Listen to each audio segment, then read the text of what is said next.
ஹalleluya ஹalleluya ஹalleluya ஹalleluya. கர்த்தர் நல்லவர். ஆமென் ஆமென்.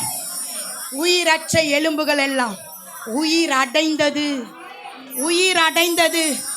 அது அது தன்னோட பாகத்தோட இணைந்தது.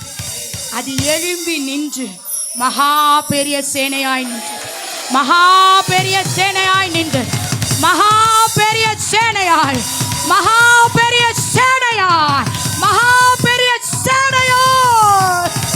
ஹalleluya ஹalleluya ஹalleluya. அக்கினி நாவுகள் ஒவ்வொருவர் மேலும் வந்து அமர்ந்தது. ஹalleluya ஹalleluya. இந்த ஆராதனை வேளையில கர்த்தர் நிச்சயமாக உன் பாத்திரம் நிரம்பி வழியத்தக்க அளவுக்கு ஒரு அந்த அபிஷேகத்தை காட்டிலும் புதிய அபிஷேகத்தை, புதிய நவமணி பாஷைகளை கர்த்தர் உன் நாவில வைக்கிறார். அது நவமான பாஷை, அது நவமான பாஷை, ஒருவர் அறியாத பாஷை, தேவனோடு ரகசியம் பேசக்கூடிய பாஷையாய் மாறுகிறது. ஹalleluya. கர்த்தர் நல்லவர், அவர் கிருபை என்றும் உள்ளது.